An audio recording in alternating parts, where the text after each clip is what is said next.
Hey! On the island, that's what she was playing. She played on the boardwalk every day.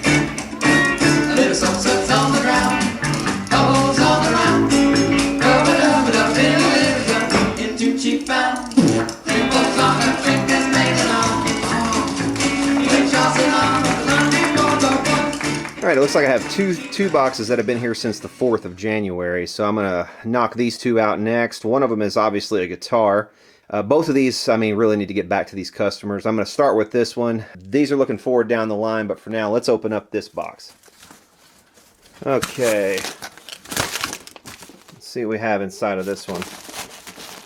That is a 60s student case.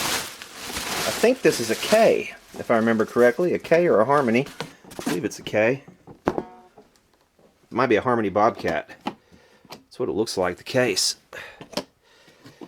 Let's see. Yep, it is a Harmony Bobkat. Customer complained of this being noisy. The thing about these Bobcats is they do not have ground attached to the strings in any way. So we're actually going to have to run a ground wire to this piece. We could try to hide that and bury it inside of the body with a drill bit. I've done this before and just run short ground wires across this span right here. I don't really want to mar up the look of his guitar or put a wire, exposed wire if I can keep from it, but I just don't want to, risk going through the body or anything like that. So we want to make sure whatever we do, we don't mar this thing up and we do it right. Okay, we're going to do a little bit of an experiment here. What I've done is I've put this Shure SM57 right up next to the speaker of my test amplifier on the desk there. As you can hear, there's quite a bit of noise. I'm actually running direct into the camera for this.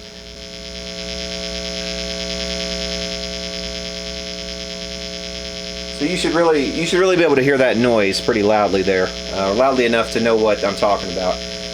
I'm going to show you the difference between grounding this thing and having it not grounded by just touching the single coil pickup case. Now it's going to be kind of hard to hear me when I'm over there by the desk because I'm using the room microphone, so I might be yelling at you. But here's the difference when I'm grounded.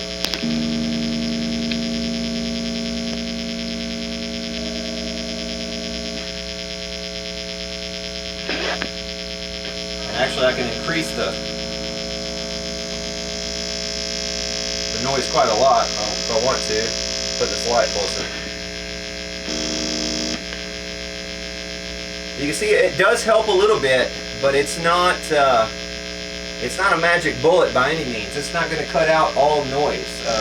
These single coil pickups on these guitars are inherently noisy, so you can expect some reduction.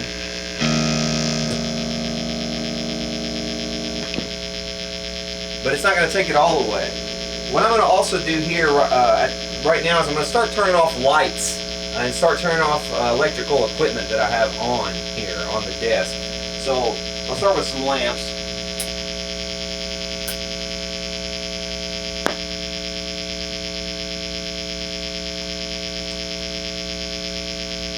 Let's see, that one's a compact fluorescent. Not really, it didn't really make a whole lot of difference.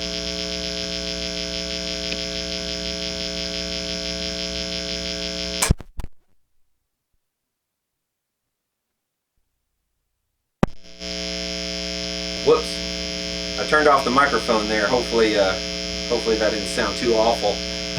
Sorry. I'm going to show you the real thing that eliminates noise. It's basically positioning the guitar in such a way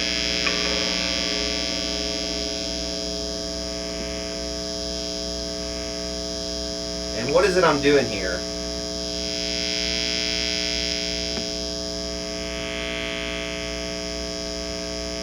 So I can pivot this thing basically on an axis.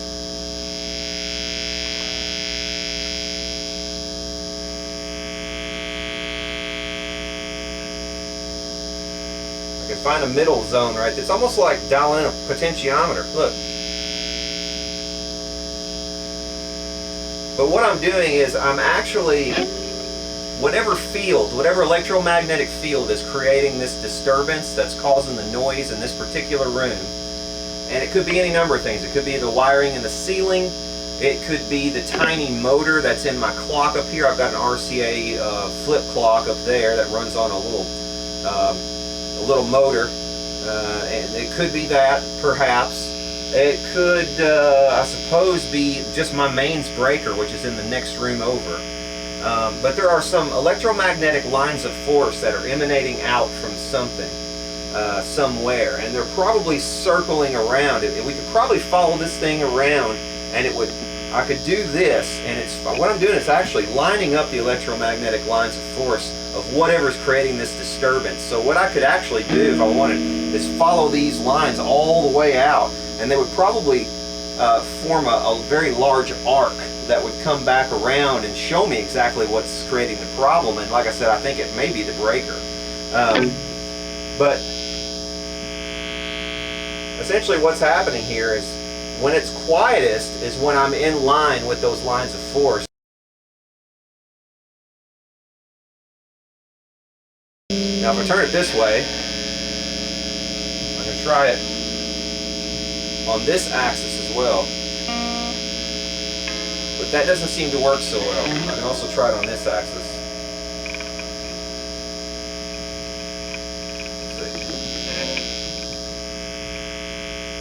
Yeah, that's essentially the same thing we were doing here.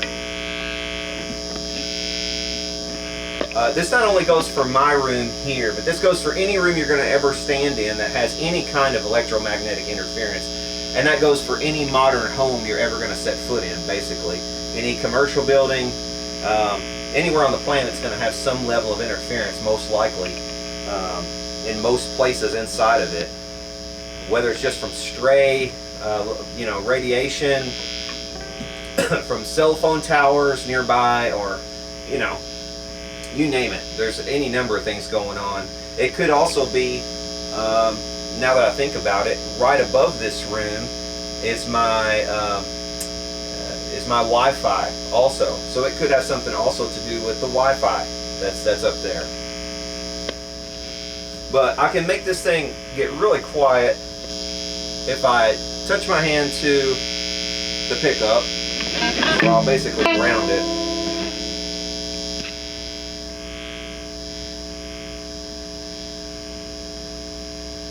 And then find the line where it disappears the most. I can't make it all disappear, but I can make it mostly disappear. So see the difference between that, for instance, and this. So, noise is really a combination of factors. We need a ground wire on this bridge, without a doubt. Also, we need to make sure that all the ground wires that are on here are soldered very well.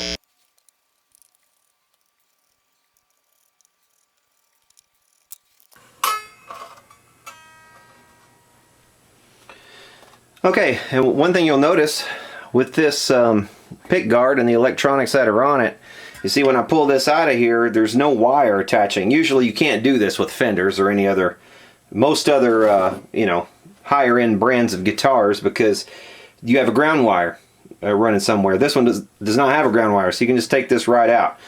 You can see here it's March the 1st, 1966, manufactured by Rowe Industries Incorporated. So I would say that DeArmond Rowe manufactured this whole pick guard. It looks like to me, because they stamped the pick guard. So, and I did not realize this before, I guess, but it looks to me like DeArmond manufactured the whole pick guard. Or they may not have manufactured the pick guard, but they would have had bins of pick guards, and they installed the pickups and installed the electronics on these and shipped this part off to Chicago to be put inside of the guitar. So I kind of want to check out the wiring and just see if everything is kind of kosher here. It looks to me as if that capacitor has been changed, I think. I don't think that's original. To the best of my recollection, these would have been different than that. That's not what you would have seen in here. It hasn't been soldered to the highest standard, really. So we'll fix that. The grounds, are the shields rather, should be attached basically to ground everywhere along the line, and they are. We also have a shielding wire inside of this that's going to the pickup. So really what we're going to be doing is cleaning up some of the solder. The grounding looks fine. We're going to run a ground wire from somewhere along this ground to our bridge. One other note about these Harmony guitars from the 60s, they use CTS, they use the micro or mini CTS pots. These pots are small. They're much smaller than your typical CTS potentiometer. The typical CTS pot is probably, you know, about this wide maybe. And these are, I guess, roughly probably half the size or 60% of the size or something like that. And then if I took this off, the shaft of them is also very small, so it's hard to find replacement knobs for these. If you lose this particular skirted knob, you're going to be in trouble, because these things are kind of expensive. You'll see a lot of these where people have bought the guitars and parted them out just so they could cash in on this pickup and these pots, and also these because the pot shafts also break in half, and also these knobs get lost, and people pretty much have to buy these unless you're going to 3D print them. And that would be a good idea. If someone has a 3D printer and you want to churn out a bunch of these, this would be a good one to do, because this is an expensive and rare knob. Also, while we're in this guitar and I'm thinking about it, we can kind of examine the construction methods on the guitar itself, the body. I believe this is probably birch, just judging by what I know of most Harmony guitars and what they're constructed from. The acoustics are mostly constructed of solid birch, and these electrics I believe are as well. But you can see here the way this is constructed. It's not a sandwich body per se in the 1980s sense, or the late 70s or early 90s sense of the word, but it does have a two-piece sandwich. You can see here there's one large top piece and there's one large bottom piece, and they're married together right in the middle. So this is a two-piece body that's you know, it doesn't have multi-laminations like you would see stacks of laminations on some, you know, later cheap guitars. Alright, so we'll go ahead and touch up these solder joints here. This one particularly was in somewhat of a sad state.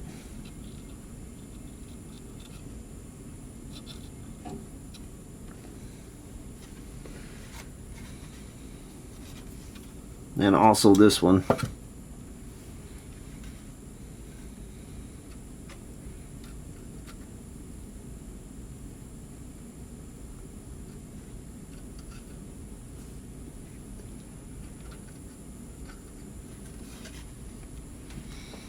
Okay. So what do you think? Is that a little bit better? Better than it was?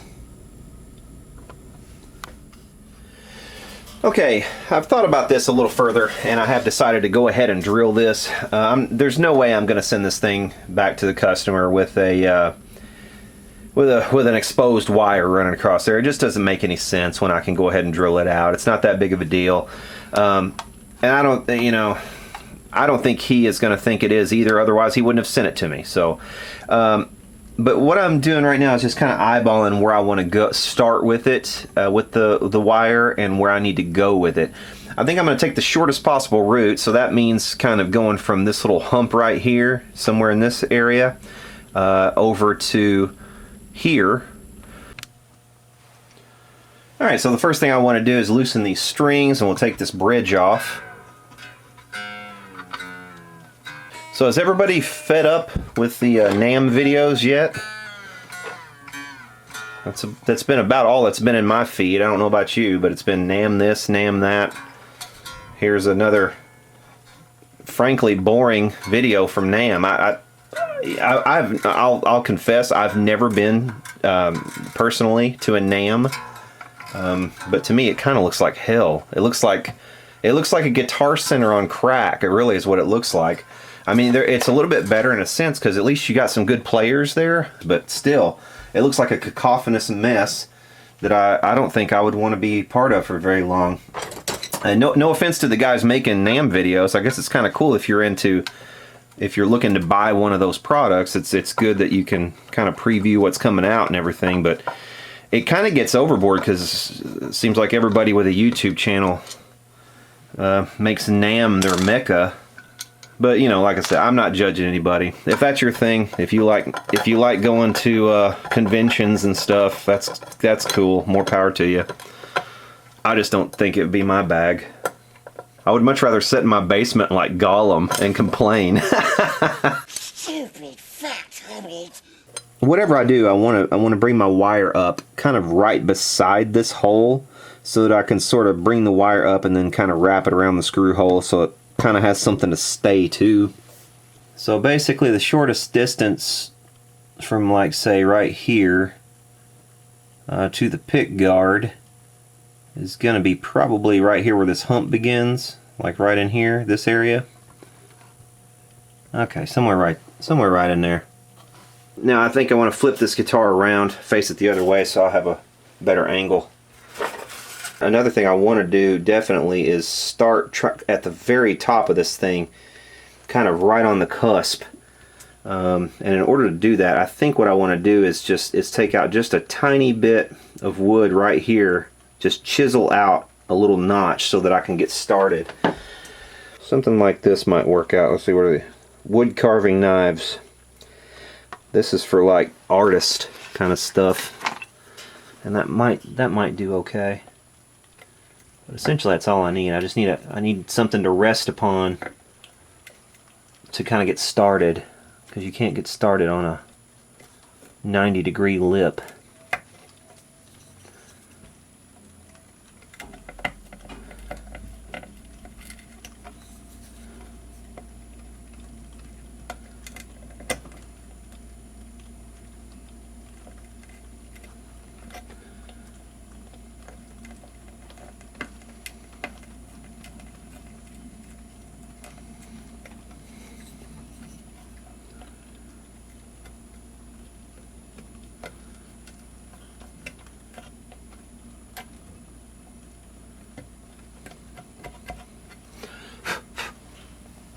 I think I also want to go with a smaller bit as a pilot hole.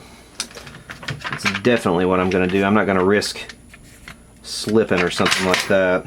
Basically, I'm headed right through this mark, from here through that mark, and on to basically to right there is where I want to end up.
Okay, so here we go again, this time from the other direction.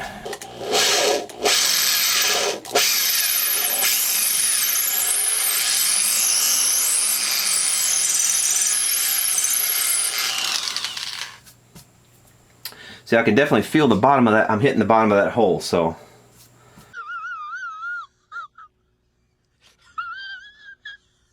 I'm wondering now if I can feed through a wire.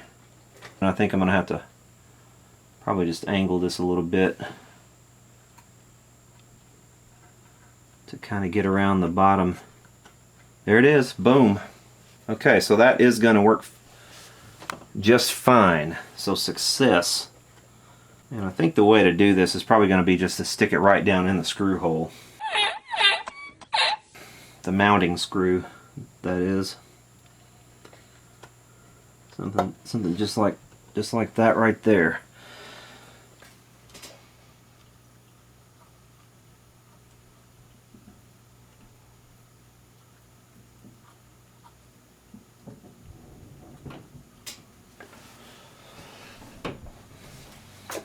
Okay, and that should be it for the ground wire.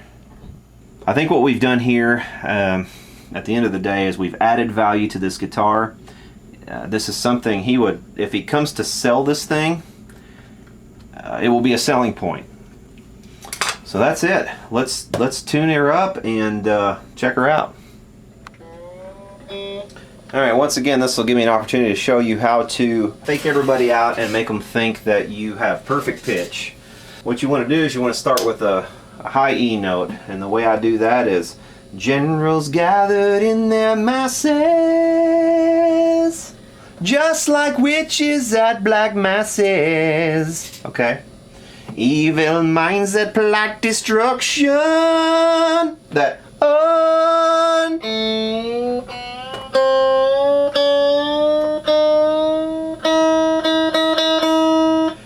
Alright, let's see how close I was. What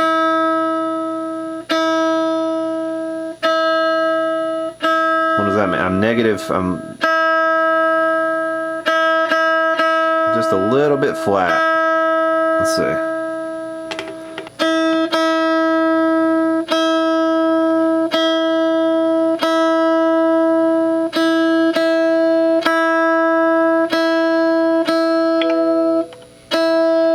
See, now that's damn close. I mean, just for doing it by ear, and you can impress your friends with that little trick.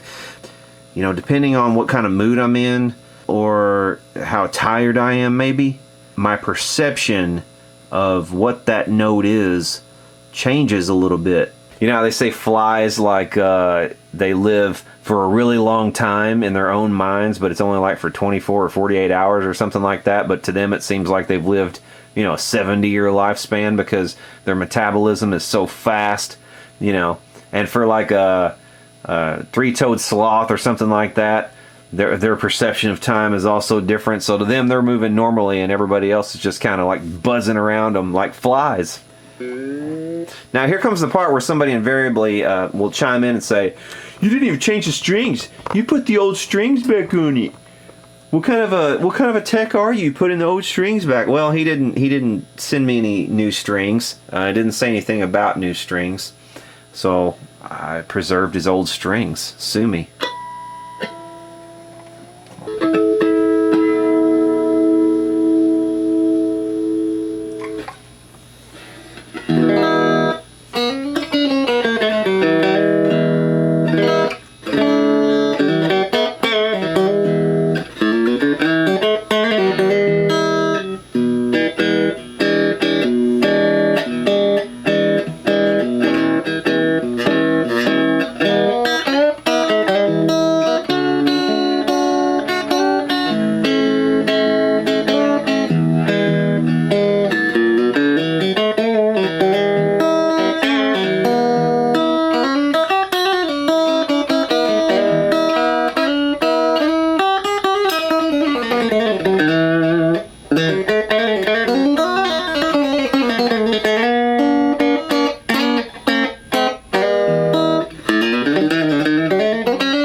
that is a repair of a 1960s Harmony Bobcat. If you guys own one of these, you should definitely consider doing what I just did to this one. Thanks for watching this video. Hit the subscribe button if you have not already. Also, while you're down there hitting the subscribe button, for those of you who are already subscribers, make sure you hit the little bell beside the subscribe button and select to get all of the notifications. Otherwise, you may not see half of the stuff that I post ever. So, and I don't think YouTube is very interested, honestly, in promoting any of my posts of late anyway. So, you might hit that button to make sure you get notifications. And for now, y'all take care.